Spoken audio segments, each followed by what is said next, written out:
Roberto Pereira da Silva. Opa. Tudo bom? Prazer em te receber aqui. Ótimo, prazer é meu. Você, de formação, você é?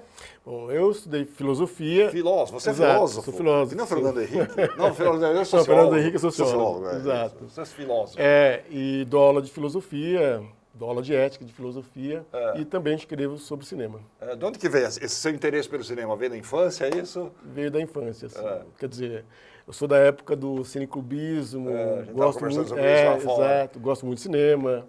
A partir de um determinado momento, eu achei que pudesse escrever sobre cinema, comecei a escrever e aí acabei fazendo essa atividade, uma atividade paralela, exato, à minha atividade profissional propriamente.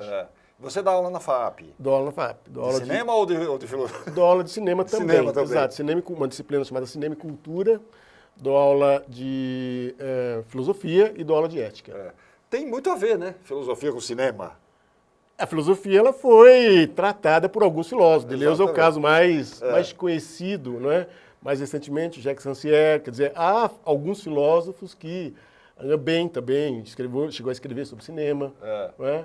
Há alguns filósofos, sim, que se dedicam ao cinema, ou a tratar, não propriamente de filme, mas do tecnicamente falando. Exato, do fenômeno cinematográfico, das imagens e tal. Então, e o inverso?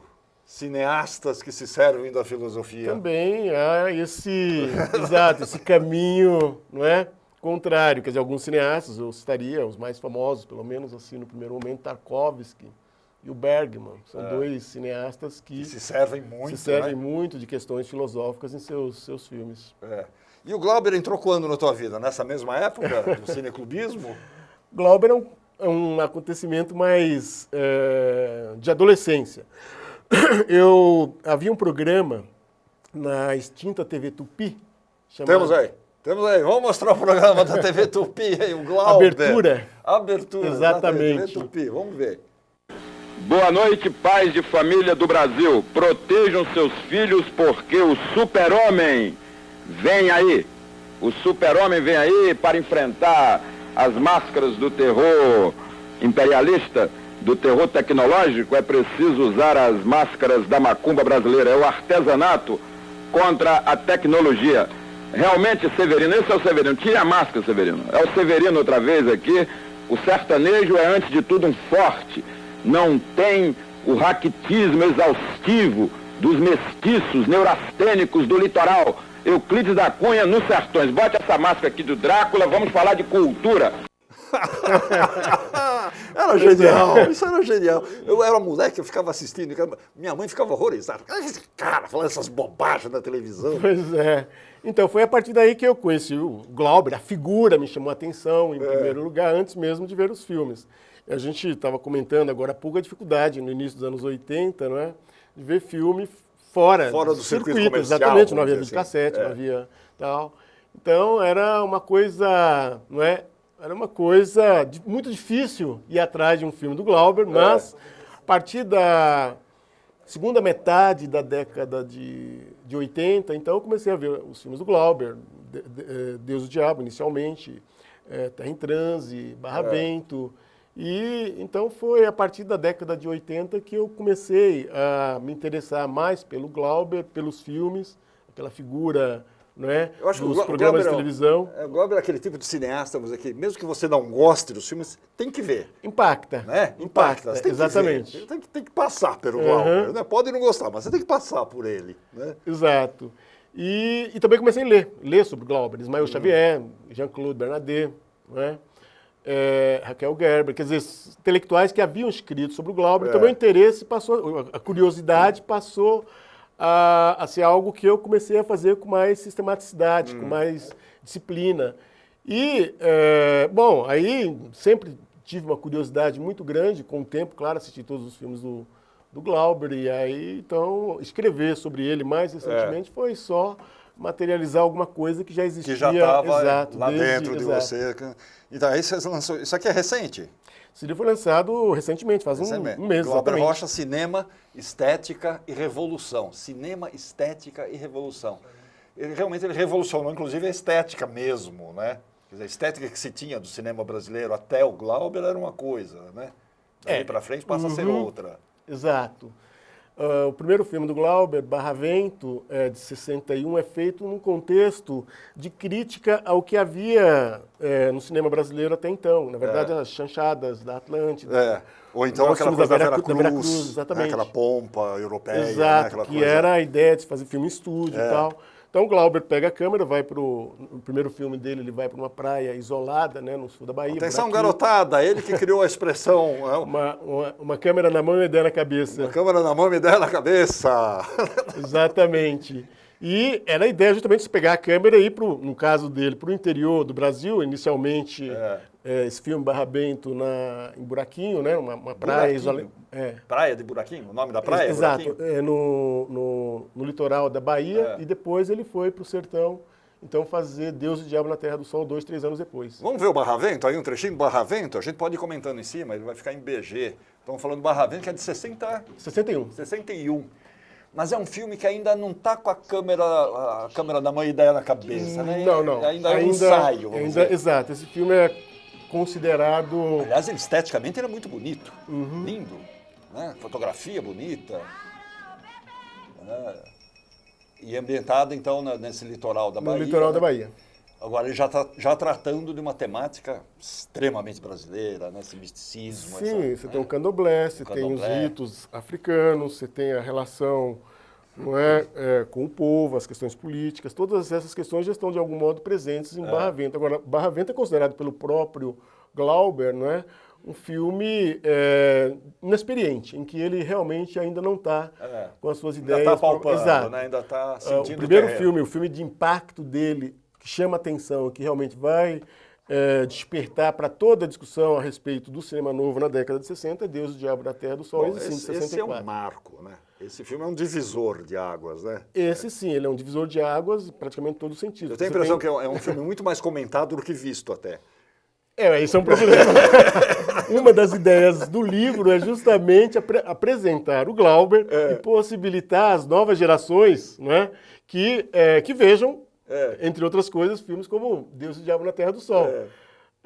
Agora sim, Atílio, realmente, não só Deus e o Diabo, mas de maneira geral, os grandes filmes do cinema brasileiros são muito mais discutidos do que efetivamente vistos. E Deus e o Diabo não foge à regra. Se enquadra nessa categoria. Né? Agora, é um filme, vamos dizer, que quando você olha, ele tem uma estética, ele tem uma interpretação over, né? Ele é uma coisa completamente gongórica, não sei, barroca. É um negócio que você fala, você fica olhando e fala, bom, mesmo que você, por isso que eu digo, mesmo que você não goste, você não entenda ou não goste, não sei o quê, mas é importante ver aquilo, porque é uma revolução mesmo na forma de se fazer, na leitura do que é o cinema, né? Exato. Para quem não está acostumado com o cinema brasileiro, tem resistência, ou se acostumou com um determinado tipo de cinema feito no Brasil, eu imagino a surpresa ao narrativa, exato, né?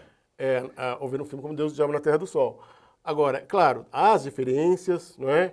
O neorrealismo, a novela vague, ele dialoga com Eisenstein. Então, ele cruza essas coisas. Ele cruza essas coisas. Ele pega os elementos do novela vague com o neorrealismo, mistura tudo. Perfeito. Antropofagia, isso tudo. Exato. Ele procura, exatamente, antropofagicamente, ele procura dar um sentido para todas essas referências a partir da realidade brasileira.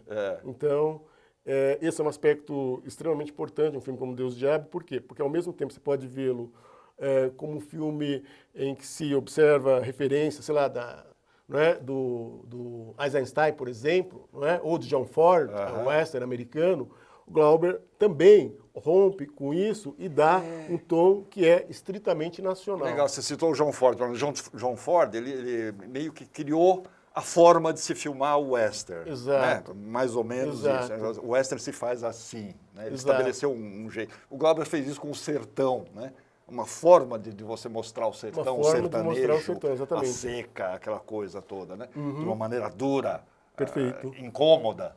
Você fica incomodado de ver aquilo. Questões técnicas, inclusive, na época, com respeito à questão da luz, da iluminação, porque você tem aquilo que é chamado de imagem chapada, quer dizer, a luz ela não aparece com uma definição clara dos elementos de fundo. Então, isso que era considerado erro, do ponto de vista técnico, foi adotado por ele como estratégia justamente para mostrar um determinado tipo de Ele usa isso como estética mesmo. Exatamente, ele usou como estética.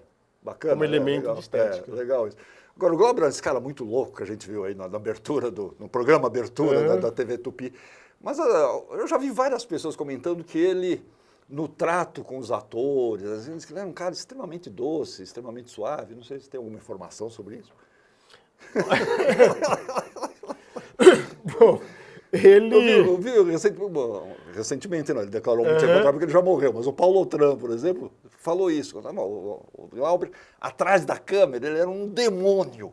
Sei. Mas quando acabava a cena, ele disse, você quer um cafezinho, você quer buscar um lanchinho, uma docilidade, assim, uma coisa. Não, e a Ana Magalhães também tem depoimento a esse respeito. Quer dizer, mas ele era tomado por alguma coisa a hora que filmava. Isso, muitos atores, né, que trabalharam com ele fazem esse tipo de observação, né, de exigência, de rigor, de pressão mesmo na hora de... Eu vi uma vez ele declarando que qual é a sua forma de filmar? Falava, eu enlouqueço os atores até o ponto em que eu ligo a câmera. E aí sai assim, uma declaração dele, isso. Né? Não. Ele tem essa coisa de procurar extrair dos atores, né, o máximo que uma cena pudesse oferecer. E tem cenas, então, por exemplo, você tem aquela cena no final, o Paulo Outram, que ele estava falando, no Terra em Trânsito, cena final. Uma ópera rolando, né, um som operístico rolando, aquela coisa barroca, não sei, aí tem o Clóvis Bornai atrás dele, com uma fantasia. É uma coisa muito louca. É muito louco, mas é cativante, você não tira o olho daquela cena. A cena final, aprenderão. Você não tira o olho daquilo. Exato. Mas tem essa coisa, assim, forte, né, de exigência dos atores, que faz com que o cinema dele também, do ponto de vista da direção, né, de atores, tenha algumas peculiaridades. O Glauber, né, não foi um cineasta que ia com script e tal, etc. Exato, comportado. Então, ele, de certa maneira, dentro do que uma situação pudesse oferecer, ele oferecia as possibilidades do ator improvisar, mas ele agitando o tempo todo. O processo era sempre muito vivo. Exato, muito vivo. Intenso. Muito tenso. A gente tem umas imagens aí também do Deus e o Diabo na Terra do Sol, que você mencionou aqui, que também tem momentos clássicos. Né? A gente tem aí a morte do... Se entrega, Corisco, não me entrego, não. Maurício do Vale, um ator perfeito, né, para trabalhar com o Glauber. Otton Bastos. Essa cena é uma cena clássica, a morte dele, né? Quer dizer, é tudo over. Olha a morte do cara. Olha a morte do cara. A menina rastejando ali. É uma coisa muito dele, muito própria dele, né? E tem a cena final, que ele sai correndo pela praia. Né? O Manuel e a Rosa, exato, essa cena. Que é longa, tem acho que uns 3 minutos essa cena. E você fica olhando, você fica meio que hipnotizado pela cena, né? Enquanto a canção vai rolando, eles a câmera, correm, né? A câmera acompanhando e eles correndo durante 3 minutos. Né? Exato. A gente, sei lá, eu gosto pra caramba. Tá bom. Não sei. Eu acho que é importante, principalmente, que as novas gerações, e que a gente não perca, né, esse espírito, digamos assim, glauberiano de reverência, de transgressão. De apreciar esse inusitado. Inusitado, perfeito. Agora, ele fez muitas outras. Ele tem uma filmografia grande, né? Longa. Tem, ele fez esses Nós falamos três Deus e filmes, Diabo, né? Deus e Diabo, o Dragão da Maldade. Dragão da Maldade, logo na sequência de Terra em Transe, fez filmes no exílio, no exterior. Vários, né? Fora do Brasil. E no final, o último filme dele, Idade da Terra, muito polêmico, que gerou muita discussão, foi exibido e foi muito criticado em 1980 no Festival de Veneza. O filme foi muito mal recebido, é um filme que até hoje ainda desperta paixões. Paixões e ódios. Exato. Há quem defenda, há quem mantém uma certa resistência. Não deixa de ser uma função da arte também, despertar essas coisas controversas. Que... Né? Eu odeio o outro. Exato. Não é a obra dele é uma obra desequilibrada em certo sentido. É uma obra em transe, é uma obra que realmente ela não se oferece como algo a ser aceito assim com muita... Degustado, exato. Jantar, com a família. Não é para isso. Não é para isso. Não é para isso. Como é que você aborda essas questões todas no livro? Como é que está colocado isso aqui? O livro, filme por filme? Como é que é? Não. O filme procura... o acento do livro é no processo criativo do Glauber. Então, o que se passa... Quais as referências dele? Quais os círculos de amizade dele? Como ele mobilizou, inclusive do ponto de vista econômico, né, recursos para filmar. E como ele pensava o cinema. Então... o livro, por um lado, mostra os filmes, quer dizer, trata dos filmes, das questões que estão presentes nos filmes, mas, por outro lado, mostra que o Glauber, além de um realizador, não é, cinema, ele também pensou o cinema. Então, manifestos como Estética da Fome, Estética do Sonho, de algum modo, prefiguram o tipo de concepção que ele tinha de cinema, além das intervenções, diversas intervenções dele na imprensa. Ele começa, aliás, como crítico de cinema. Como crítico de cinema, exato. Exatamente. E ele teve, não é, um papel assim ativo, não é, como colunista, como escritor em diversos órgãos de imprensa, até praticamente o último filme dele, até, né, A Idade da Terra, já na década de 80, em 1980. Então, o livro, ele trata dos filmes, cada filme, mas também como esse filme foi pensado, como o roteiro foi elaborado, qual a importância do roteiro, como os atores foram pensados, falou agora do Maurício do Vale e tal. E o momento do Brasil também, né, nesse período todo? Político, sim, não, isso também, político, esse é um outro lado, social, exato. Coisa, né? Porque o Glauber pensa a arte, pensa o cinema, mas ele pensa a arte e o cinema tendo sempre como contraponto a política. A política. A política. Quer dizer, a política está presente não só em todos os filmes dele, claro, com exceção, aliás, a primeira experiência dele, que é com o curta Pátio, que ele se desvincula de elementos políticos, faz um filme, um curta, não é? Eu nunca vi. É um Encontra-se curta de 58, sim, eu trato no livro. É um filme... Mas encontra-se, sim, tá no YouTube. Dá para achar, assim, no YouTube está disponível. Tá disponível. E é curto, 17 minutos, o Pátio. Mas é um exercício, como ele próprio vai dizer depois, estético. Mas com exceção do Pátio, a partir de Barra Vento, todos os filmes dele dialogam, não é, com a política de algum modo, a política sempre entendida a partir das relações de poder, da maneira pela qual se estabelecem relações entre opressores e oprimidos. E também aí um outro aspecto importante, tendo em vista, claro, aí dentro do contexto dos anos 60, da Guerra Fria, não é? Tendo como pano de fundo as questões que na época, puseram de um lado o capitalismo, do outro o socialismo. Era uma discussão muito forte na época, né? Então, esse é o pano de fundo, digamos assim, dos filmes dele e da maneira pela qual os personagens dele, não é, ganham vida. De certa maneira, os personagens dele refletem muito do que ele próprio pensava. E a própria estética dele vai por aí também. Exatamente. Né? E a estética dele, que era a ideia, né, de que a revolução ela se daria não só do ponto de vista das relações de poder política, mas ela se daria também no plano da cultura, no plano da estética. Por isso, um dos textos dele, da década de 60, tem justamente esse título, A Revolução é uma Estética. A Revolução é uma Estética. Uma estética. E a partir daí também que o título, o subtítulo, né, do Cinema, livro, Estética e Revolução. Cinema, Estética e Revolução. Como essas coisas elas estão ligadas na obra o tempo do Glauber. todo na obra dele. É da Paco Editorial? Onde se encontra o livro? Como é que faz? Esse livro tem uma livraria virtual e ele está distribuído hoje por todo o Brasil. Tá, nas boas livrarias do ramo. Nas boas livrarias. Encontra e tal. E o site da Paco também deve ter, né? Provavelmente. Paco Editorial.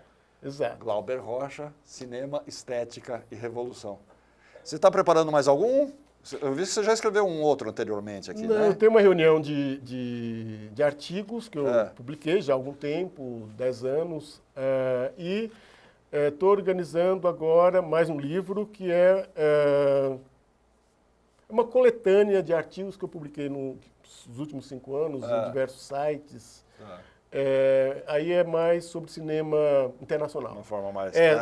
São autores, digamos, circuito internacional, pouco vistos aqueles aqui que no estavam Brasil. discutindo lá fora? Exato. No caso aí, mais raros, o Bellatar, não é? Ou, na época do cinema silencioso, Maurice Stiller. Você vai lá atrás. Exato. Então eu escrevi sobre esses diretores e minha ideia é de que esse livro seja publicado também pela Paco brevemente. Brevemente, exatamente. Aí você volta aqui para a gente conversar de Aí novo. a gente conversa novamente. Humberto, obrigado, hein? Obrigado Parabéns você. pelo trabalho, tá? Parabéns a você.